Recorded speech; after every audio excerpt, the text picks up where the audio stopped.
રાજકોટમાં આવેલું એકમાત્ર ગણપતિ બાપ્પાનું મંદિર એટલે આપણું સિદ્ધિવિનાયક મંદિર.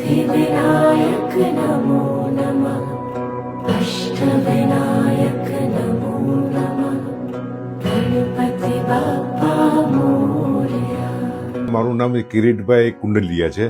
આ મંદિરની સ્થાપના કરવાનો વિચાર મને એટલા માટે આવ્યો. હું મારી વાઈફ અવારનવાર અમે બોમ્બે સિદ્ધિવિનાયક મંદિરે જતા હતા. એક વર્ષ એવું થયું કે અમે દર્શન કરતા ત્યારે બરાબર બાજુમાં રાજકોટનું કોઈક ફેમિલી હતું. એ અમને ઓળખી ગયું કે કિરીટભાઈ તમે અહીંયા? મેં કીધું હું તો અહીંયા વારંવાર આવું છું. એટલે મારી વાઈફે એમ કીધું કે આ સામાન્ય માણસો છે, સાધારણ માણસો છે, એટલે શા માટે આપણે રાજકોટમાં બનાવી નહીં આપણે, જેથી આ લોકો અથવા બીજા સૌરાષ્ટ્રમાંથી આવતા હોય પોતાનો ટાઈમ બચી જાય, ખર્ચો બચી જાય, સમય બચી જાય અને આપણે મંદિર રાજકોટમાં બનાવી.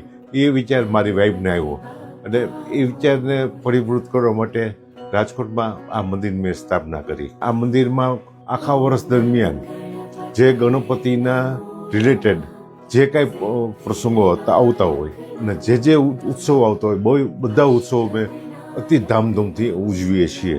આખા મંદિરમાં 3 માળ છે.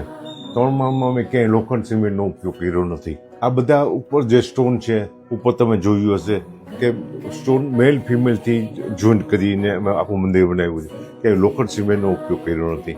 આ મંદિરમાં 400થી વધારે ગણપતિના મિનરલ્સ છે, અલગ અલગ સ્ટાઇલમાં. અને આ મંદિરમાં તમે ઉપર જોયું હશે અને કદાચ તમે ફોટો પણ શૂટ કર્યો હશે કે નીચેનું જે ફ્લોરિંગ છે એ આખા ગુજરાતમાં સૌથી મોટું છે.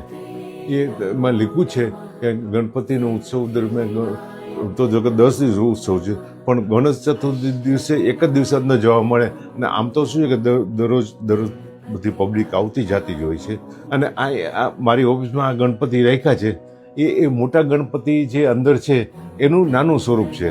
મેં અહીં એટલા માટે રાખ્યા છે કે કોઈ વ્યક્તિ આવતી હોય જે વિકલાંગ હોય અથવા મોટી ઉંમરના હોય, જે પોતે ઉપર ચડી શકતા ન હોય કોઈ પણ કારણસર, અમે છે ને આ ગણપતિ એની પાસે લઈએ છીએ, એના મહાન પાસે એની જગ્યાએ, અથવા એને બોલાવીને દર્શન કરાવી છે. એની જ પ્રતિકૃતિ છે.